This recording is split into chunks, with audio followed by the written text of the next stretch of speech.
इस प्रोग्राम के सह प्रायोजक हैं मोडेस्टो, नाम है विश्वास का।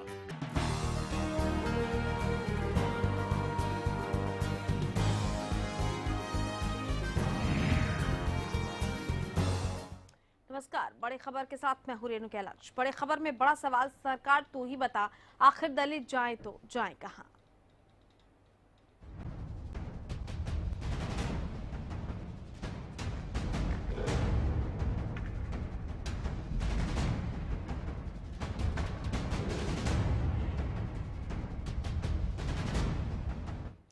सूबे में दलित उत्पीड़न के मामलों ने एक बार फिर रफ्तार पकड़ ली है। एक दिन में दोनों दलित दमन के मामलों ने न सिर्फ सरकार बल्कि प्रशासन को भी सवालों में खड़ा कर दिया है।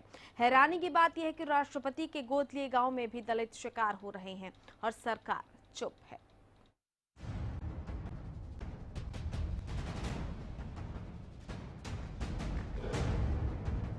देश की 1/3 आबादी जिनके इर्द गिर्द सत्ता की उम्मीदें मंडराती रहती हैं, जिनके आंसू और बेबसी विपक्ष का हथियार बनते हैं, जिनकी मौत मीडिया के लिए खबर और सरकारों के लिए संकट बनती है, आज वही दलित देश भर में अत्याचार झेल रहे हैं। राजधानी दिल्ली से लेकर गुजरात और यूपी से हरियाणा तक दलितों पर दबंगई और गुंडई की तस्वीरें एक के बाद एक सामने आ रही हैं। दलितों का मुद्दा संसद में भी गूंजा। मायावती से लेकर बीजेपी के आला नेता दलितों के हमदर्द बनकर सामने आ गए हैं, लेकिन दलितों के खिलाफ अत्याचार बदस्तूर जारी है। राजधानी दिल्ली से सटे हरियाणा में एक ही दिन में दलितों के दमन के दोनों मामले सामने आए। पहली तस्वीर सोहना की, जहां दलित सरपंच की झोपड़ी को कुछ दबंगों ने आग के हवाले कर दिया। सोहना के दौला गांव का मामला, दलित सरपंच की झोपड़ी को आग के हवाले किया। पहली बार गांव में दलित सरपंच ने कुर्सी संभाली है। सोहना का दौला गांव वही गांव है जिसको देश के राष्ट्रपति ने गोद लिया है। राष्ट्रपति के गांव में दलित सरपंच के साथ हुए दमन ने गांव वालों को हिलाकर रख दिया है। सरपंच के परिजनों का आरोप है कि सरपंच बनने के बाद उसे लगातार परेशान किया जा रहा है। गांव के ही कुछ दबंग लोग सरपंच को लगातार परेशान कर रहे थे। आरोपियों ने मौका पाकर सरपंच की झोपड़ी में आग लगा दी। अब पता नहीं जी किसने लगाई है, इस बात को तो हमें पता नहीं जी। रात को हम रोटी उठ खा के हमने आए थे, आन के देखा कोई साफ नहीं पाए। कुछ ऐसी ही तस्वीरें सामने आई बरारा से, जहां चुनावी रंजिश में दलित परिवार पर दबंगों का कहर टूटा। सरपंच ने दलित परिवार पर दिखाई दबंगई। सरपंच और पंचायत अफसर पर आरोप, मिलकर तोड़ा दलित का मकान, स्टे होने के बावजूद गिराया मकान। जिस वक्त दलित परिवार की नजरों के सामने आशियाना उजड़ रहा था, उसी बीच एक बुजुर्ग ने दबंगों को रोकने की कोशिश की, लेकिन सब कोशिशें नाकामयाब रहीं। इस बीच दलित बुजुर्ग को गंभीर चोटें भी आई हैं। बाद मेरे को कोई सूचना नहीं दी गई। स्टे हमने बताया भी हमारे पास स्टे है, लेकिन हमारे को स्टे दिखाने का मौका तक नहीं दिया गया। और उसके बाद मतलब यहाँ पे जो लाखों रुपए का सामान था सब कुछ बर्बाद हो चुका है।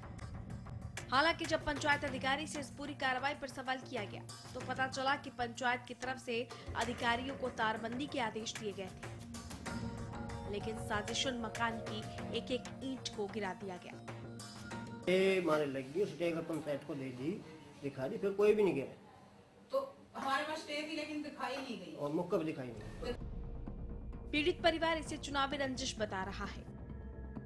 पीड़ित परिवार सरपंच की नापाक हरकत की शिकायत डीसी से लेकर सीएम विंडो तक कर चुका है, लेकिन कहीं कोई सुनने वाला नहीं।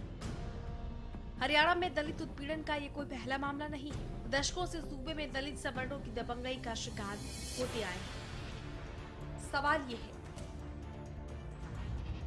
कि आखिर क्यों दलितों को सुरक्षा दे पाने में नाकाम है सरकार? क्यों दलितों के नाम पर सिर्फ सियासत होती आई है? क्यों जमीनी स्तर पर दलितों की हालत में सुधार पर संजीदा नहीं होते नेता? क्या पिछड़ेपन के चलते दलित को निशाना बनाना आसान होता है? क्या दलितों के मामले में कार्रवाई में ढिलाई बरती जाती है? क्यों ऐसे मामलों में गंभीर नहीं होता प्रशासन? क्या हरियाणा में भी दलित सुरक्षित नहीं है? इन तमाम सवालों के साथ सबसे अहम सवाल सरकार की उस पढ़ी लिखी पंचायत पर, जिसने कानून की चौखट से पंचायती का अधिकार तो हासिल कर लिया, लेकिन दलित और सवर्ण समाज के बीच की खाई को पाट न सके। नतीजतन हालात जस के तस। Bureau report, Haryana news.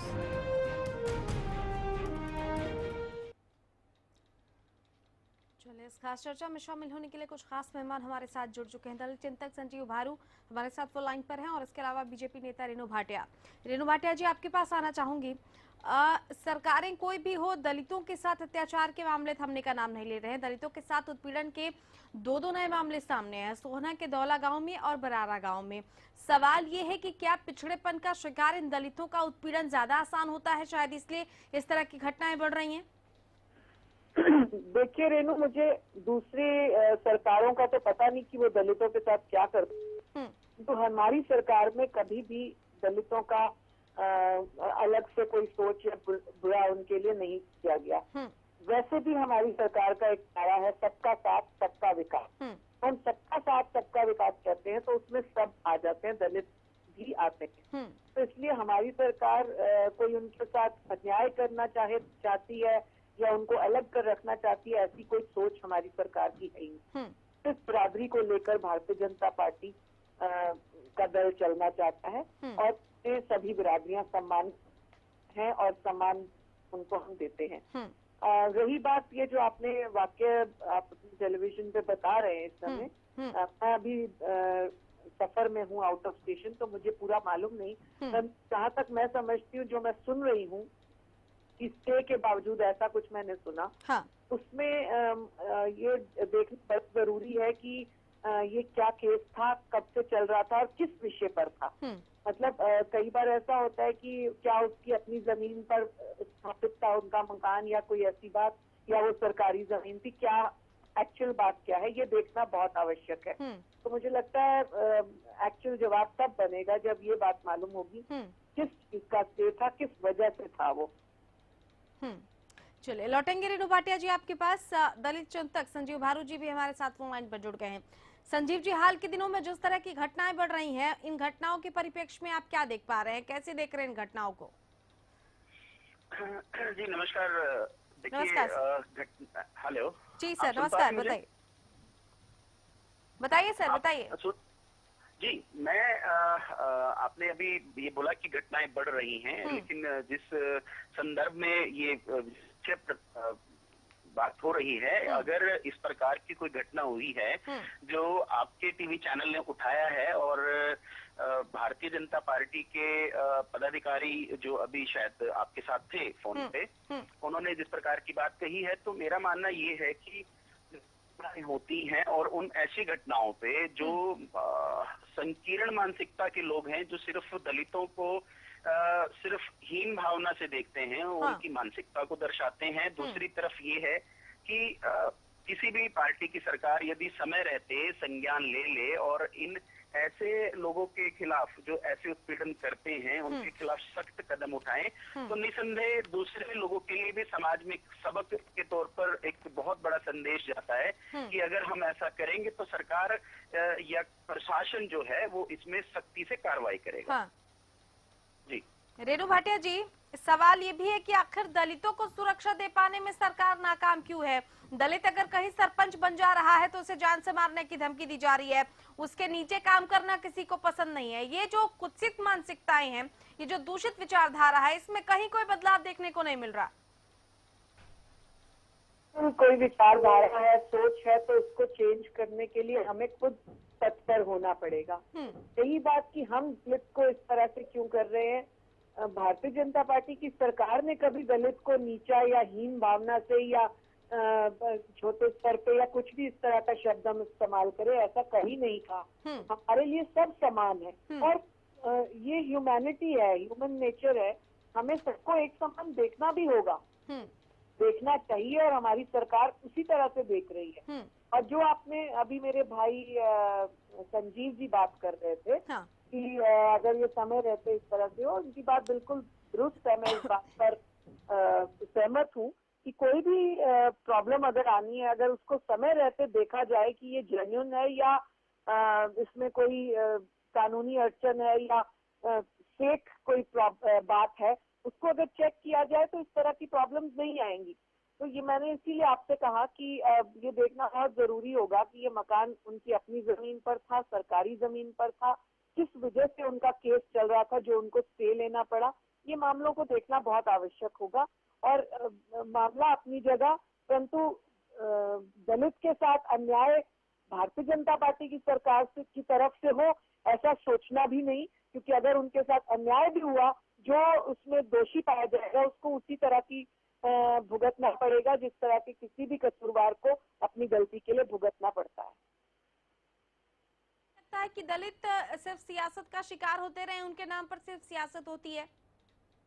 देखिए, सियासत करने वाले सियासत करते हैं, परंतु हम लोग सियासत नहीं करना चाहते। जेन्युइनली उसकी जो प्रॉब्लम है वो हम देखना चाहते हैं, किन कारणों की वजह से ये हो रहा है, क्यों इस तरह का कदम प्रशासन ने उठाया, ये देखना बहुत आवश्यक है।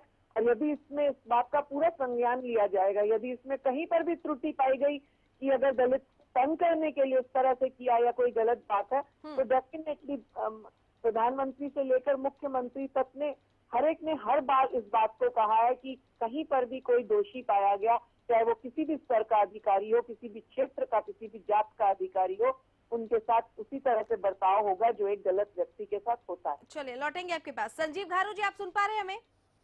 जी मैं सुनता हूँ। क्या आपको भी लगता है कि दलितों के नाम पर सिर्फ सियासत होती आई है? और जिस तरह का जवाब बीजेपी की प्रवक्ता रेणु भाटिया जी की तरफ से दिया जा रहा है, आप संतुष्ट नजर आ रहे हैं उससे? नहीं, देखिए, ये बड़ा गंभीर सा प्रश्न आपने मेरे समक्ष रखा है कि दलितों के नाम पे राजनीति हो पाती है। ठीक है, एक मामला सामने आया है, मामला हुआ है। यहाँ राजनीति तब बनती है कि दूसरे राजनीतिक दल किसी एक मुद्दे को उसको उठाएं और जो जिसका कोई आधार ना हो। हाँ। अगर ऐसी कोई स्थिति यहाँ दिख नहीं रही इस मामले में, तो राजनीति नहीं हो पा रही है। तो ठीक है, एक मामला है, उस मामले में अगर ऐसा कुछ हुआ है तो रेणु भाटिया जी जिस प्रकार से आश्वासन दे रही हैं कि संज्ञान होगा, तो नहीं, मैं ओवरऑल आपसे ये प्रश्न पूछ रही हूँ, ओवरऑल तमाम परिस्थितियों को देखकर कि क्या आपको भी लगता है कि दलित सिर्फ सियासत का शिकार होते रहे?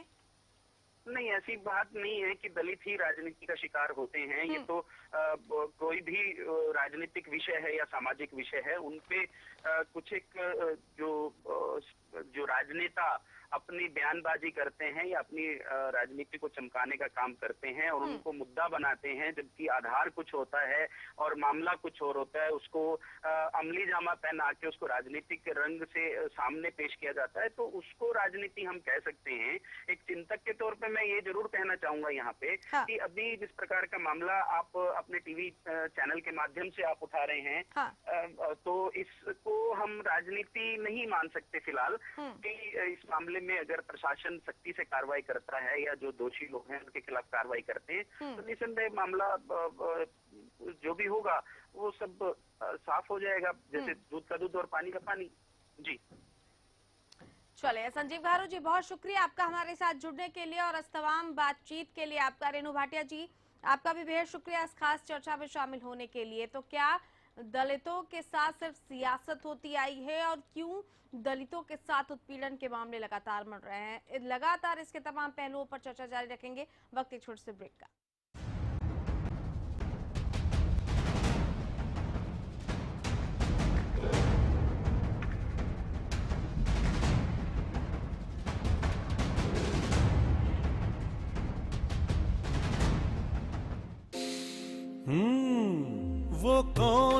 वो कौन है जो खुशबू लाता है, स्वाद बढ़ाए खाने में और सेहत बनाता है? तो बोलो बोलो पापा। मम्मी। खाने को टेस्टी बनाता है लक्ष्य शुद्ध देशी घी, खुशबू और स्वाद में हिट, सेहत को रखे फिट। लक्ष्य शुद्ध देशी घी, स्वाद और सेहत की बात शुद्धता के साथ। खेतों में खुशहाली लाए, बोपारा है, घर घर पानी पहुँचाए, सालों साल चलता ही जाए। कम वोल्टेज में भी मोटर स्टार्ट करे बेआवाज। सालों साल चलने वाला बोपाराय मोटर स्टार्टर।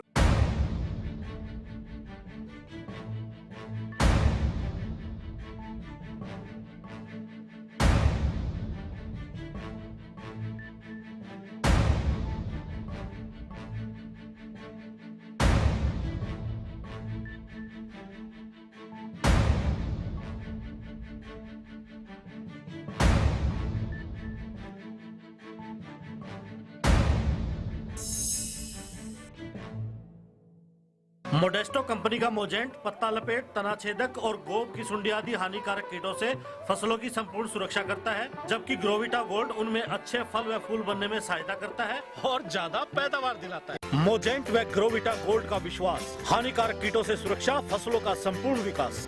मोडेस्टो, नाम है विश्वास का।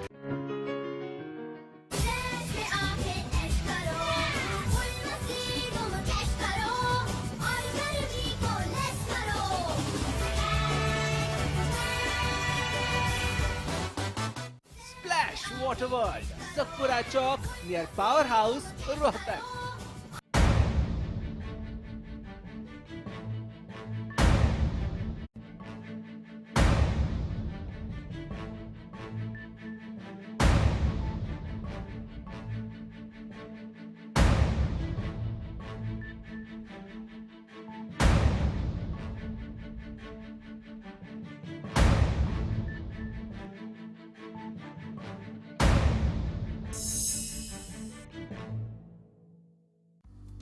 सिरसा में अब खत्म हुआ अंतर्राष्ट्रीय स्तर की शिक्षा का इंतजार।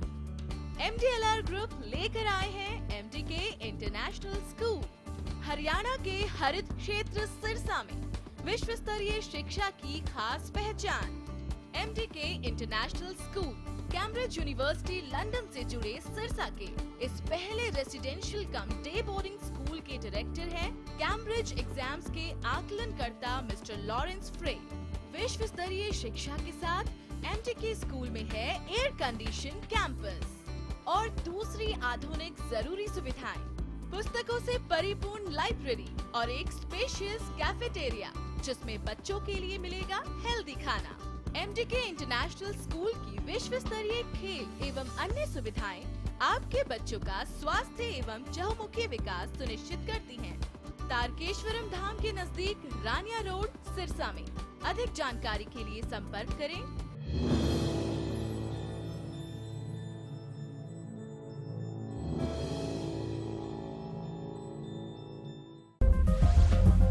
बालों की समस्या से क्यों हो परेशान? बच्चा खाए या जवान, सबका इलाज होगा एक समान। सिर दर्द और कब्ज होंगे 3 दिन में छूमंतर।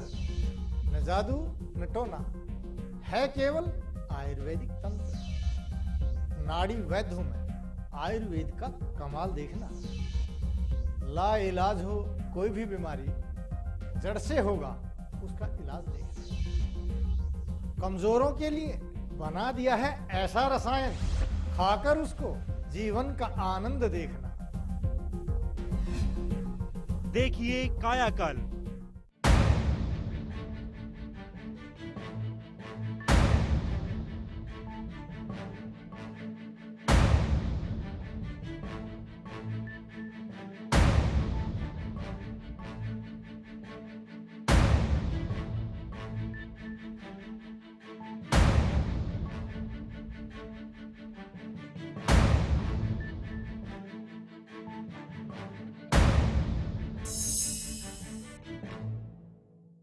हमारे संस्थान द्वारा अनेकों सामाजिक भलाई के कार्यक्रम चलाए जा रहे हैं। यदि कोई व्यक्ति नौकरी पाना चाहता है और हमारे संस्थान से जुड़कर कार्य करना चाहता है तो वो नीचे दिए गए पते पर संपर्क कर सकता है। संस्थान द्वारा नियुक्त व्यक्ति को अपने शहर में रहकर ही कार्य करना होगा। संस्थान को हर शहर और गांव में मेहनती व्यक्ति की आवश्यकता है। मासिक न्यूनतम वेतन 15,000। हमारे संस्थान द्वारा जो भी नौकरी के लिए स्त्री और पुरुष अप्लाई करना चाहता है तो संपर्क करें। हमारा पता है A16 Prashant Vihar, outer ring road, 3rd floor, Tata showroom के ऊपर, दिल्ली 110085। हमारा फोन नंबर है 9311130301 और 8527991288। सरकारी नौकरी मिलती नहीं या आप लेते नहीं। बेरोजगार रहने के दो कारण हैं, या तो आप कोशिश नहीं कर रहे या आपकी दिशा गलत है। सरकारी नौकरी कैसे पाई जा सकती है, देखिए हमारा खास कार्यक्रम कैसे पाएं सरकारी नौकरी, हर रोज दोपहर 2:30 बजे।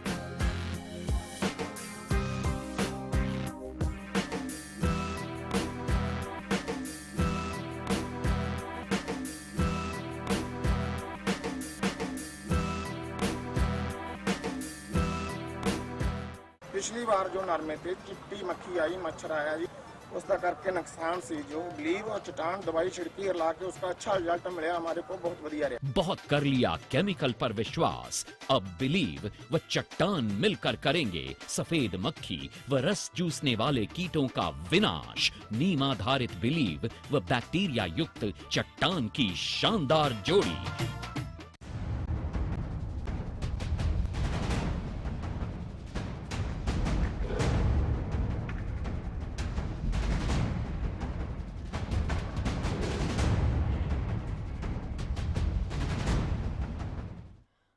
बता सरकार दलित जाए कहां? बड़ी खबर में आज हमने इस मसले को उठाया है। मसला एक ही दिन में दो जगहों से दलितों के दमन की खबरें। ये खबरें ये बताती हैं कि कैसे सरकार इस तरह के मसलों पर चुप है, कैसे प्रशासन चुप्पी साधे हुए है। दौला गांव का एक पूरा मामला और इसके अलावा बरारा गांव का पूरा मामला। सोहना के दौला गांव के सरपंच पर जुल्म किया गया है। नागवार गुजर रही है दलित सरपंच की ये सरपंची लोगों को और उसकी झोपड़ी को आग के हवाले कर दिया गया। वहीं बरारा में एक सरपंच ने ग्राम पंचायत अधिकारी के साथ मिलकर दलित का मकान गिरा दिया, जबकि इस मकान पर स्टे था। अब ऐसे में सवाल ये है कि आखिर दलितों के उत्पीड़न में लगातार इजाफा क्यों हो रहा है और ये जो मानसिकता है समाज की दलितों के प्रति, आखिर वो क्यों बदल नहीं रही, बल्कि उसमें लगातार गिरावट आती जा रही है। दलितों को हेय दृष्टि से क्यों देखा जाता है? कांग्रेस की तरफ से केवल ढींगरा हमारे साथ फोन लाइन पर जुड़ गए हैं। केवल ढींगरा जी, आवाज पहुंच रही सर आप तक? हाँ जी बिल्कुल सुन रही। केवल ढींगरा जी, आप सुन पा रहे हैं हमें? हाँ जी सुन पा रहा हूँ। केवल ढींगरा जी, सवाल यहाँ पर दलितों का उठा रहे हैं। दलित दमन के, उनके उत्पीड़न के मामले लगातार बढ़ रहे हैं। दलित हाशिए पर जा रहे हैं, ना सिर्फ हरियाणा में बल्कि पूरे देश में आप देख रहे हैं कि एक तरीके से उनके उत्पीड़न का दौर है। ये दौर आखिर क्यों चल रहा है? आपको क्या लगता है इस तरह की जो घटनाएं हैं उसके पीछे किस मानसिकता का हाथ है? देखिए, जिस तरह से भारतीय जनता पार्टी की सरकार ने हर स्टेट के अंदर आपस में जातिवाद फैलाने का जो प्रयास किया, वो अब बढ़ता जा रहा है, जिससे ये चीजें, घटनाएं इंक्रीज होती जा रही हैं। आप देखिए, अगर गुजरात में पाटीदार और दूसरी ग्रुप जो है वो आज आगे बढ़ चुके हैं। हरियाणा में जाट और नॉन जाट का इशू लाने की इन्होंने कोशिश करी। बाकी स्टेटों में भी इसी तरह से किसी में मुस्लिम नॉन मुस्लिम का शुरू कर दिया, किसी में कुछ शुरू कर दिया। ये सरकार अच्छे दिनों की सरकार बनी थी। आज इन लोगों ने अपने आप को इतना जातिवाद करके नीचे गिर दिया और इतना बुरा हाल कर दिया, इनको सरकार में रहने का कोई हक नहीं है। इनको सरकार से फौरी तौर पे अपना छोड़ देना चाहिए, या फिर इनको ये जातिवाद का और ये जहर जो है ये नहीं फैलाना चाहिए। केवल ढींगरा जी, सवाल ये भी है कि आखिर दलितों के उत्पीड़न पर, उनके सुधार पर आखिर जो नेतागण होते हैं वो संजीदा क्यों नहीं होते हैं? सरकारें संजीदा क्यों नहीं होती हैं? चलिए, लगता है कि आवाज नहीं पहुंच पा रही है। इस वक्त हमारे साथ अरविंद भारद्वाज भी जुड़ गए नैलो से। अरविंद जी, आवाज पहुंच रही है? हाँ जी, पहुंच रही है। बात दलितों के उत्पीड़न की कर रहे हैं, जिसमें लगातार इजाफा हो रहा है। हरियाणा भी इससे अछूता नहीं है। आप इस तरह की घटनाओं को कैसे देख रहे हैं? दलित समाज सिर्फ राजनीति का एक जरिया बन चुका है। आज चाहे कांग्रेस की सरकार रही, कांग्रेस पार्टी ने तो खैर शुरू से ही दलित समाज का एक यूज किया है अपने अपने राजनीतिक फायदे के लिए। इन्होंने कभी भी सत्ता में आने के बाद दलित समाज की भलाई का काम नहीं किया। और खास तौर पर अगर आज की बात की जाए तो भारतीय जनता पार्टी ने भी चुनाव से पहले, खुद नरेंद्र मोदी जी ने भी अपने आप को पिछड़े समाज का बताते हुए चुनाव लड़ा था। परंतु आज सबसे ज्यादा अगर बदतर स्थिति में कोई है, सबसे खराब हालत में कोई है तो वो दलित समाज है। चाहे हरियाणा की बात करें, हम कितने ही ऐसे मामले हरियाणा, पहले कांग्रेस के राज में मिर्चपुर जैसा कांड हुआ और आज हरियाणा प्रदेश में सुनपेड़ और भी कितनी ऐसी दर्जनों घटनाएं हो चुकी हैं। एक दलित लड़की के साथ रोहतक में जो कुछ हुआ, गैंगरेप हुआ, उसके बाद दोबारा हुआ। ये एक दो नहीं बल्कि हर शहर की घटना है। और सिर्फ इतना ही नहीं, दलितों के साथ कहीं ना कहीं हर वर्ग में, हर गांव में, हर क्षेत्र में जो एक उपेक्षा थी उनके प्रति, उसको सरकार को उनको मदद करनी चाहिए।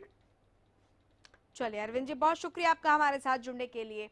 तो सरकारें चाहे किसी की भी हो, पार्टियां चाहे कोई भी हो, दलित वाकई सियासत का शिकार होते रहे हैं और अभी भी आम लोगों की भी मानसिकता में कोई बदलाव देखने को नहीं मिल रहा है। शायद यही वजह है कि दलित लगातार उत्पीड़न का शिकार होते रहे। अब देखना होगा कि दलितों के उत्पीड़न पर सरकार आखिर चुप कब तक रहेगी। बड़ी खबर में फिलहाल इतना ही। नमस्कार।